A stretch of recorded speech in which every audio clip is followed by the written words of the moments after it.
A very good morning to you all and a warm welcome to the annual congregation for the election of proctors and their deputies, followed by the swearing in of the university constables and finally the Vice-Chancellor's address to the university. Please now remain in your places until the procession has left. Should we need to leave in an emergency, please leave by either the south door where there are steps or the east door where there is a ramp, and we gather in the yard towards King's College outside on the lawn. Otherwise, once the procession of the Vice-Chancellor has left after the ceremony has ended, we invite you all to come up to the University Common Room for refreshments.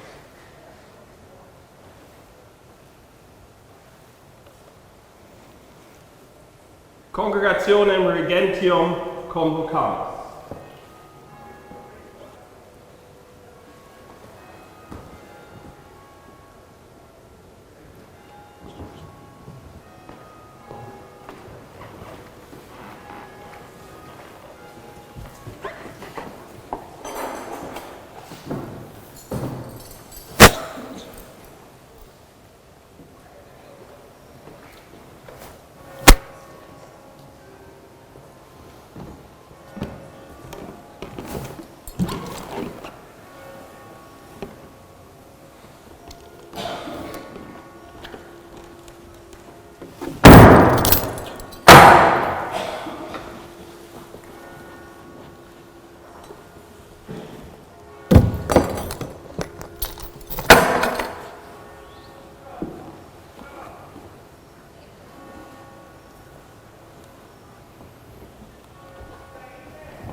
The special ordinance made under Statute C, Chapter 4, reads in part, the election of the proctors shall be held on the first weekday of Michaelmas term each year at 10 o'clock in the morning.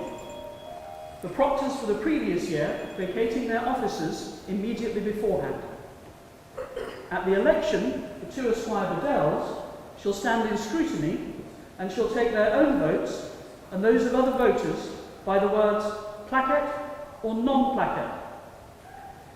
If each of those persons nominated is approved by a majority of those voting, the Esquire Bedels shall declare him or her to be elected. When the proctors have been elected, the election of the deputy proctors shall be held without delay. Statute C, Chapter 4, Section 3 further provides that each proctor and each deputy proctor shall, by public declaration, give an undertaking that he or she will faithfully discharge the duties of the office.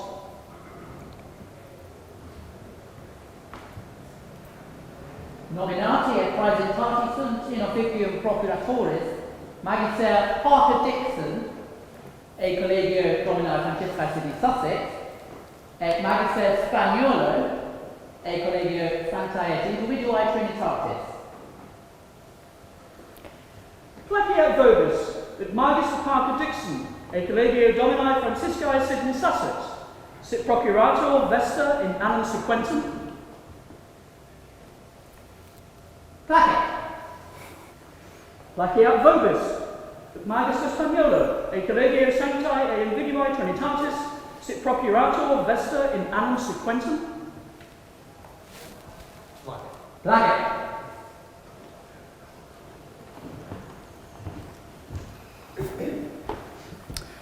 Vice-Chancellor, we declare that Masters Parker, Dixon and Spaniolo have been elected proctors in accordance with Statute C, Chapter 4, Section 1, and the special ordinance made under that statute.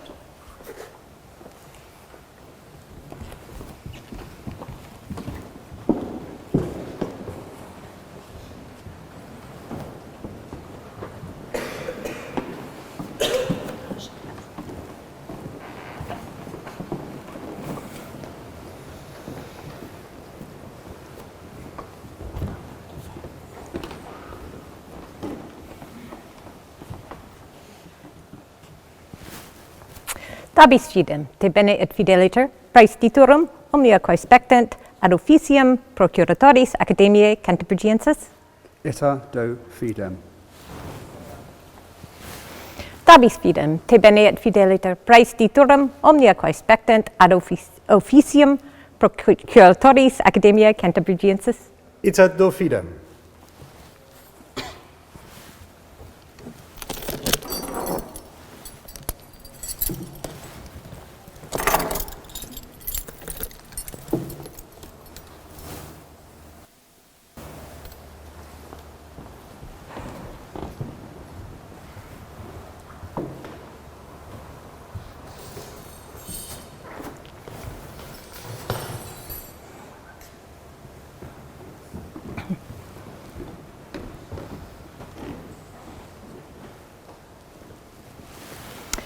Dabis fidem, te bene et fideliter, praestiturum, omnia quae spectant, ad officium pro procuratoris academiae Cantabrigiensis.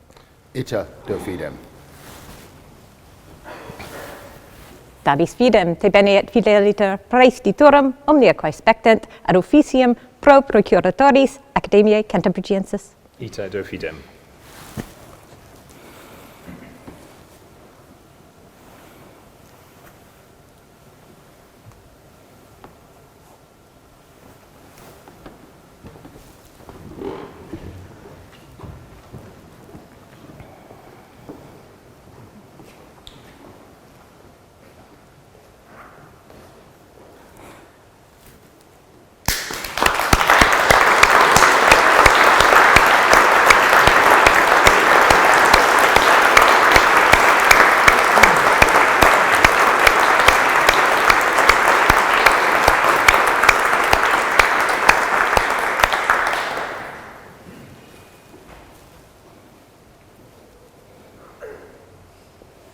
Nominati et praesentati sunt in officium procuratoris deputati. Magister Gering, ex aula de Hughes. Magister Mir, e collegio regali Beatae Mariae et Sancti Nicolae Cantabrigiae. Magister Folk, e collegio Giltonensi. Et Magister Purcell, e collegio Pembrochiano.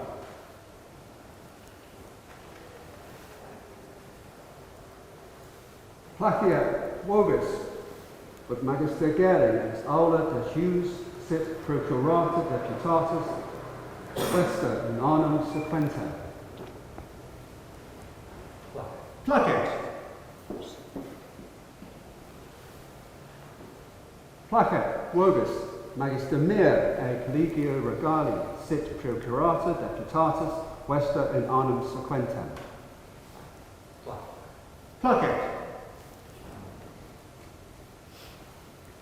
Placet vobis ut Magister Folk, e collegio Gertonensi sit procurata deputatis Vesta in arnum sequentem. Placet. Placet vobis ut Magister Purcell, et collegio Pembrochiano sit procurator deputatus Vesta in arnum sequentem. Placet.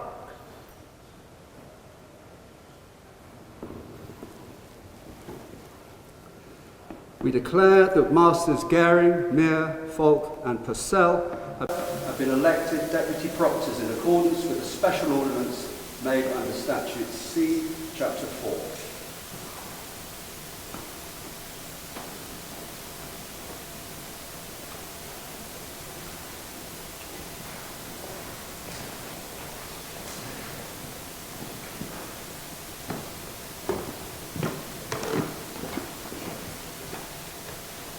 Dabis fidem, te bene et fideliter, praestiturum ea omnia, ad quae deputatus sis a procuratore quatenus ad ejus officium spectant, quod absit. Ita do fidem. Dabis fidem, te bene et fideliter, praestiturum ea omnia, ad quae deputatus sis a procuratore quatenus ad ejus officium spectant, quod absit. Ita do fidem.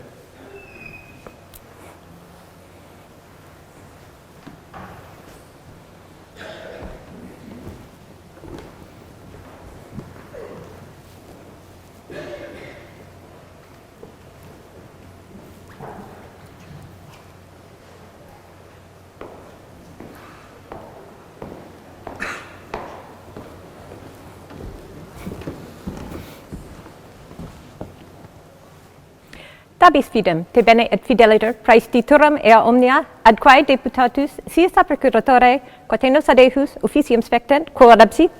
Ita do fidem. Dabis fidem, te bene et fideliter praestiturum ea omnia, ad quae deputatus sis a procuratore, quatenus adejus officium spectent, quo adabsit? Ita do fidem.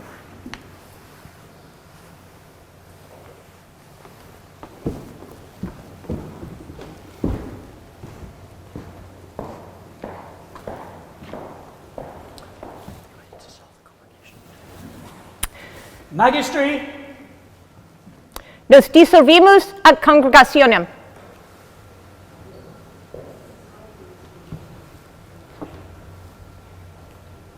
The congregation of the Regent House has now been dissolved. The university constables will be sworn and then the Vice-Chancellor will address the university.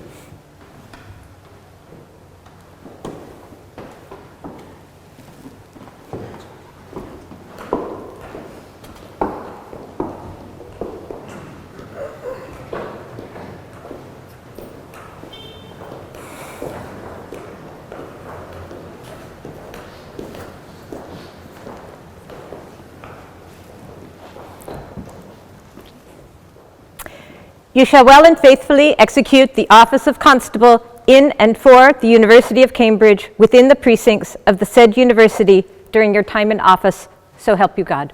I will.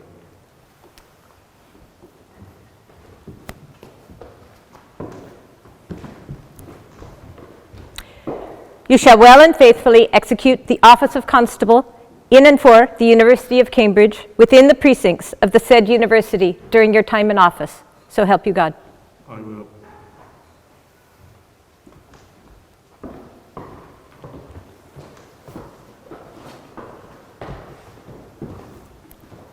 You shall well and faithfully execute the office of constable in and for the University of Cambridge within the precincts of the said university during your time in office, so help you God. I will.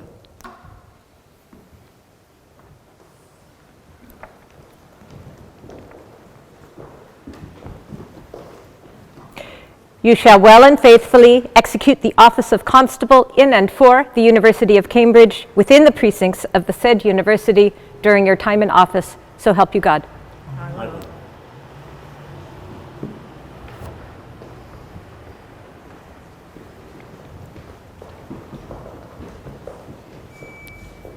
You shall well and faithfully execute the office of constable in and for the University of Cambridge within the precincts of the said university during your time in office, so help you God.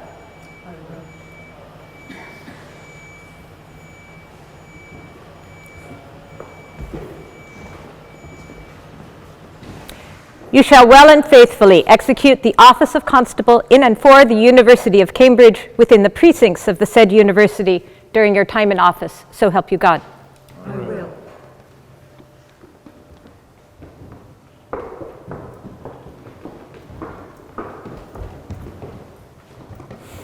You shall well and faithfully execute the office of constable in and for the University of Cambridge within the precincts of the said university during your time in office, so help you God. I will.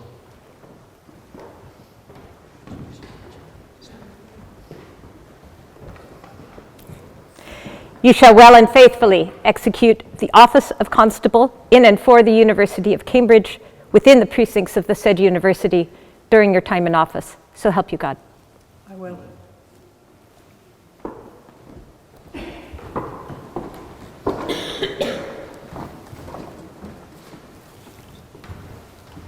Vice-Chancellor, we invite you to address the university.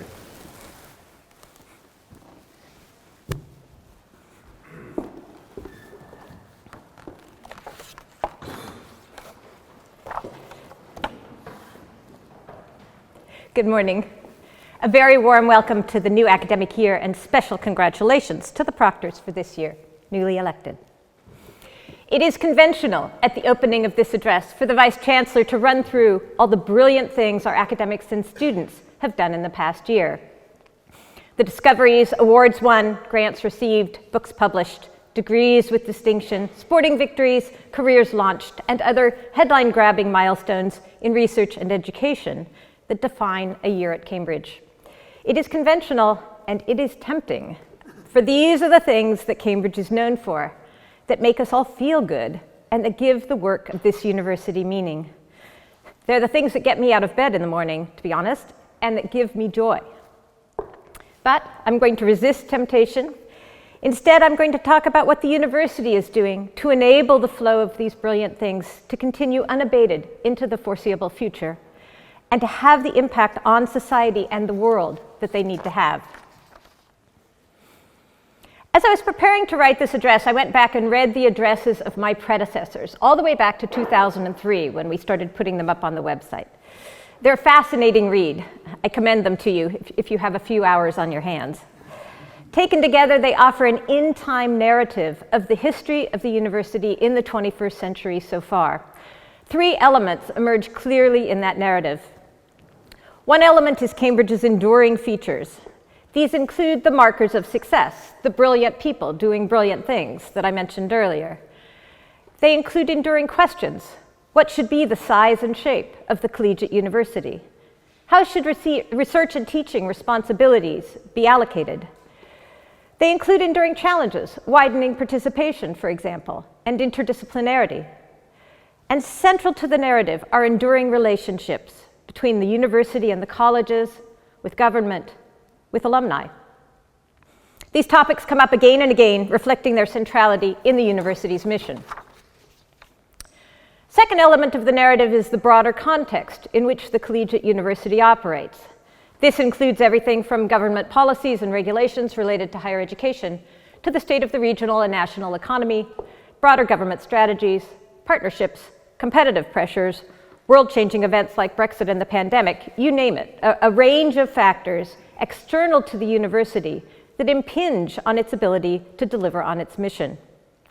These factors hum along in the background of the narrative, occasionally mentioned but always there, setting the tone and defining the terms in which the university operates. Over the past 22 years, they've been responsible for much of the drama and suspense in the university's story, including a few plot twists and cliffhangers. The interaction of the university and the context gives rise to the third element of the narrative, which is the major initiatives that have defined this period in the university's history. These include the growth of philanthropy and alumni engagement in both the colleges and the university, the development of West and Northwest Cambridge, the continued expansion of the biomedical campus, and the Student Support Initiative. These initiatives feature prominently in the narrative all the way back to 2003. They exist at the intersection of mission, opportunity, and necessity, and are the building blocks of our story going forward. This intersection of mission, opportunity, and necessity is a very special place at the University of Cambridge, fertile ground for creation, invention, and innovation of all sorts. When I'm asked what has enabled Cambridge to develop such a vibrant innovation ecosystem, I point to this intersection. We bring brilliant, motivated people together in a space of great intellectual riches, give them little structure, a modicum of resources, and let them run free. They find their way to what's interesting, what's promising, and what's lucrative. It's not that simple, of course, but the core of that description is right. Most of the university's major investments in recent years have been in the service of that model. The Cambridge Biomedical Campus started out as nothing more than a greenfield site for a new Addenbrooke's Hospital, a new laboratory of molecular biology, and the university's Department of Radiotherapeutics. But over the last 20 years, with vision, effort, and a huge amount of investment, it has developed into a thriving hub for research and innovation in the life sciences, bringing together the university, the NHS, and industry on one site. The West Cambridge site, likewise, started out as a place to put new departments that had nowhere else to go. The first out there was the Department of Veterinary Medicine in 1955. Then came the Whittle Lab in 1973. Then the British Antarctic Survey, followed closely by Cavendish II. There wasn't much of a plan until about 20 years ago, when a critical mass of university activity had located there and the opportunity to develop the site more strategically became clear. West Cambridge as an innovation district came into view only recently with the opening of the West Hub in 2022. The Eddington site in northwest Cambridge followed a different trajectory. Here the plan actually preceded the development, and building started with a hub, a university primary school that is now proudly celebrating its 10th anniversary. So Eddington skipped the dumping ground phase and began as a strategic development designed to support and expand the population of postgrads, postdocs, and other staff to power research and innovation at the university. The use of placemaking to support knowledge creation and innovation is a recent development in the university. But in fact, Cambridge has a long history of creating environments that bring people together to fulfill its academic mission. The colleges were the pioneers here, and it is perhaps because they did this so well that the university did not need to. University buildings were originally designed to house research materials, equipment, and staff. Placemaking came later, starting with the first Cavendish Laboratory and then its spin-out, the LMB. Now we recognize the importance of placemaking not as an end in itself, but as a means to enabling our talented staff and students to do their best work. Moving forward, we are deploying placemaking in multiple sites to take our research and innovation ecosystem to the next level of maturity. On the biomedical campus, we are partnering on plans for a cancer research hospital that will close the distance between bench and bedside, delivering innovative solutions that will transform the lives of cancer patients. We are partners in a new children's hospital that will integrate mental and physical health, translating research on prevention and the early diagnosis of disease into children's care. Each of these hospitals is so much more than another big building. They will be brilliant, innovative spaces, bringing people together to pioneer new ways of improving health. We are actively working with our NHS partners to turn our shared visions for these hospitals into reality. Enabling work has been undertaken, and we are making good progress with philanthropic fundraising. At West Cambridge, we are planning the next phase of development, this time with a vision 20 years in the making to combine all of engineering once again on one site. A vision in which academic departments co-locate with industry partners, national research institutes, scaling companies and investors to create the leading location in Europe for AI, quantum, and climate research. A vision of a scale of research activity that will attract leading companies and research talent to the UK on a site designed to best-in-class environmental specifications and with attention to outdoor as well as indoor spaces. This vision builds on what is already in place in West Cambridge, but recasts, redevelops, and expands on it in a more purposeful and strategic way, so that the people we want to attract and bring together, the researchers, teachers, and innovators from academia, industry, and the startup world, will all be able to see themselves there. In the center of Cambridge, we are building an innovation hub that will bring together spin-outs, startups, scaling companies, corporate innovation teams, venture capitalists, entrepreneurs, and our world-class research community, all in a facility located at 1 to 3 Hills Road, just a short walk from the train station. The vision for this hub, and indeed for much of our expanded innovation ecosystem, is borrowed shamelessly from the development of Kendall Square in Cambridge, Massachusetts. A group of us went to see key people and the physical infrastructure they created in Kendall Square, and we were struck by the lessons for the development of our Cambridge. About 15 years ago, faced with competition from Silicon Valley and other innovation districts, stakeholders at MIT and Harvard took a couple of important decisions. First of all, to cooperate rather than compete, and second, to invest on a large scale in lab space, incubator space, equipment, hubs, the infrastructure needed to support deep tech and life science startups. The result was a step change in their translation capabilities, their social and economic impact, and, critically, their ability to attract and retain top academic talent at all levels. We can do the same. Of course, we, the University of Cambridge, cannot do all of this alone. That's why we have been working with central and local government, major employers across the city and region, and partners in academia and the startup world across the UK and beyond. The degree of alignment and indeed excitement around this vision is extremely encouraging. Government has long taken an interest in building on the success of Cambridge and increasingly has come to focus on Cambridge as central to their growth agenda. This is where opportunity bleeds over into necessity, for Britain must grow. Here in Cambridge, government investment in our development means that obstacles to our growth, the lack of water, transportation infrastructure, and affordable housing, for example, might finally be addressed. In the narrative of Cambridge in the 21st century, problems with water, transportation, and affordable housing receive multiple mentions. Alison Richard complained about the traffic back in October 2007. And Leszek Borisevich lamented the lack of affordable housing every year as he made the case for the development of Northwest Cambridge. It is high time we found solutions to these problems. Yet the responsibilities that come with growth extend far beyond the city's infrastructure. If the city of Cambridge is to expand its innovation ecosystem to produce growth for the region and the country, it must ensure that growth is achieved in a fairer and more inclusive way.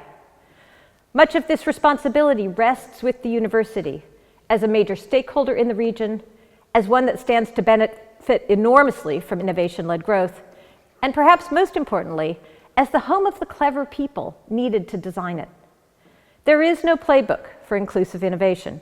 We can't go to Cambridge, Mass, or Silicon Valley to see how it is done. We have to invent it here, in our city. We believe the same creativity, ingenuity, and commitment the university brings to innovation can be harnessed to ensure that the opportunities that innovation creates reach those who have been left behind. Some initial work is already in train. The civic engagement function established last year is now driving impact, building on existing activity, strengthening local partnerships, and supporting inclusive, place-based collaboration. Across the university and colleges, civic activity is flourishing. From the colleges and city council charities partnership to outreach from all the university's museums and the Botanic Garden, and new citywide initiatives focused on skills and youth opportunities. Moving forward, new facilities, starting with the West Hub, the Innovation Hub, and the 2 new hospitals, will be for everyone in the community. The Children's Hospital is looking at how they can bring their activity out to families across East Anglia through local surgeries. Discussions are underway, spearheaded by Innovate Cambridge, of what inclusive innovation means and how to create it. And we now have a city-to-city partnership with Manchester, funded by Research England, through which we can experiment with different inclusion strategies and learn from each other. We do not yet have all the answers for how to use innovation-led growth to create a more equal Cambridge, a more equal East of England, but our commitment to find them is real. In an 816-year-old university, one has to be able to seize opportunity from the jaws of necessity. Such is the case on the Sidgwick site, where the Grade 2 listed Sterling building needs restoration. We are treating this necessity as an opportunity to do a bit of placemaking. In addition to completing the necessary repairs, the Sterling restoration, which begins this year, will improve the building's accessibility, safety, and comfort, while reducing its carbon footprint and improving its climate resilience. It will create beautiful new learning and working spaces and improve the landscape around the buildings to enhance biodiversity and invite people in. To quote Tim Harper, former head of the School of Humanities and Social Sciences, the project is true to James Sterling's vision in that it looks to the future. It will enable all those who use the building to work together in new and exciting ways. The restoration of the Sterling building is a way into a larger opportunity for the arts, humanities, and social sciences to develop a new vision for the Sidgwick site, one that centers on their academic mission. The process is well underway, anchored by the very same questions that colleagues at West Cambridge and on the biomedical campus are asking. Where is our scholarship going, and how should that be reflected in the spatial geography of our buildings?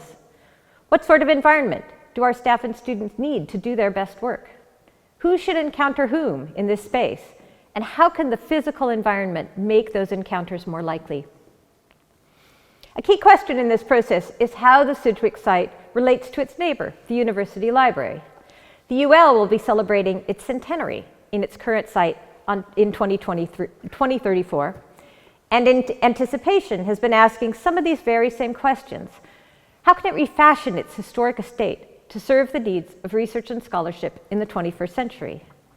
The UL is an amazing building on an enormous site, positioned centrally between West Cambridge and the city centre, with the Sidgwick site and many colleges nearby. It holds huge opportunity for an exciting restoration project. And for years now, similar conversations have been going on at the Downing site, where the School of Biological Sciences has been working with the Estates Division.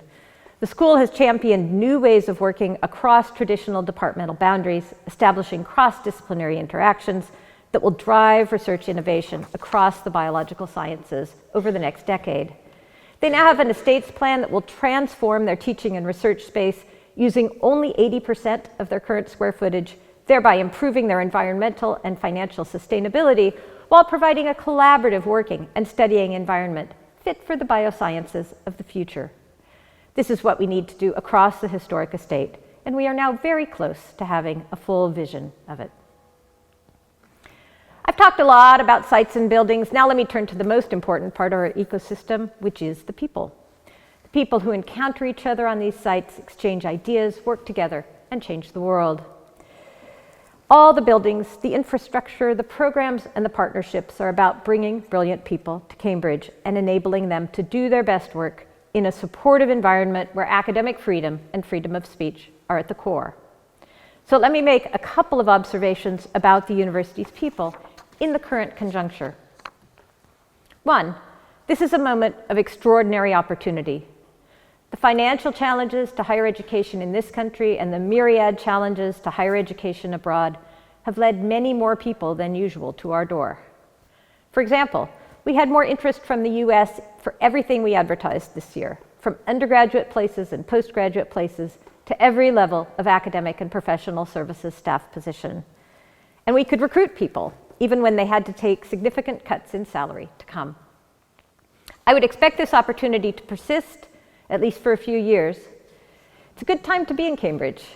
We are not flush with resources by any means, but we have access to income streams that give us greater resilience than most of our peers in the UK.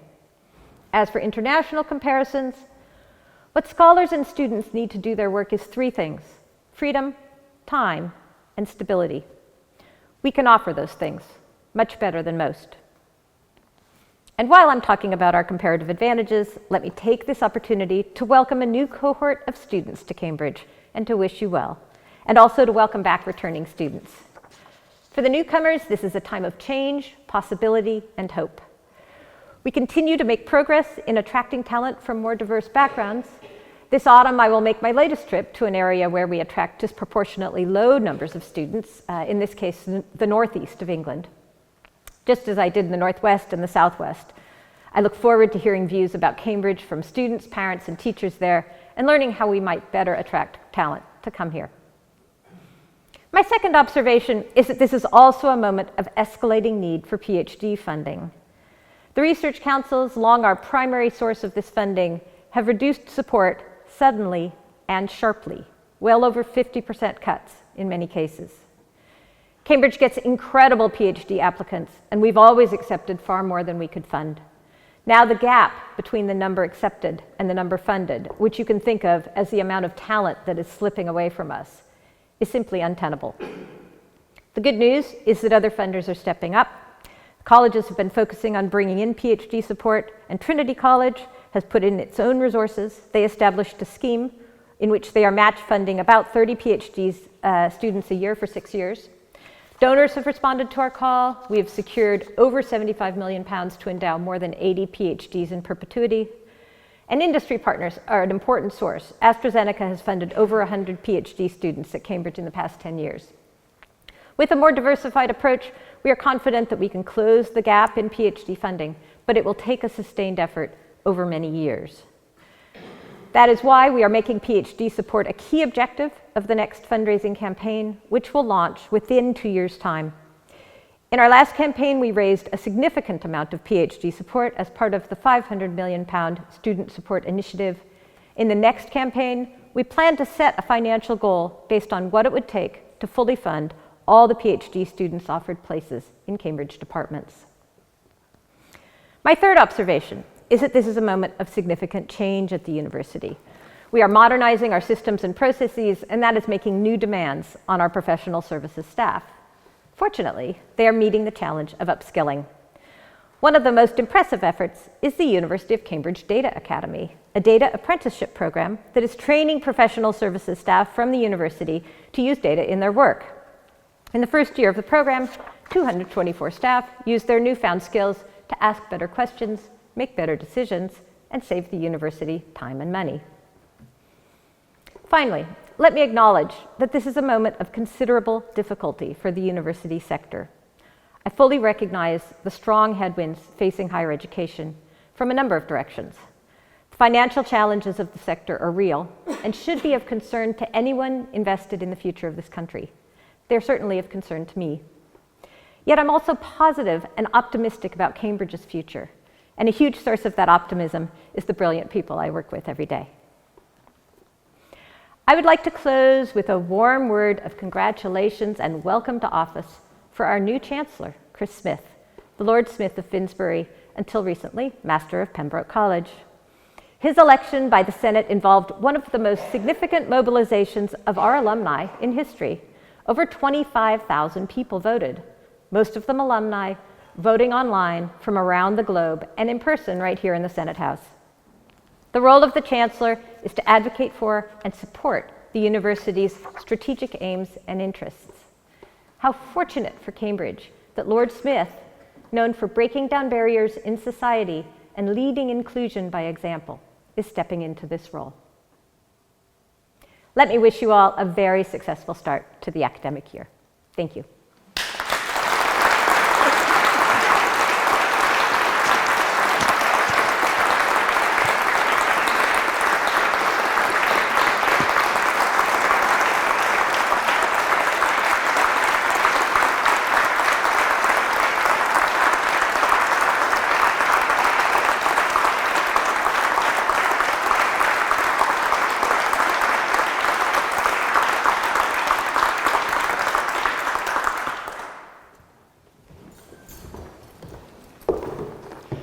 Would everyone please stand?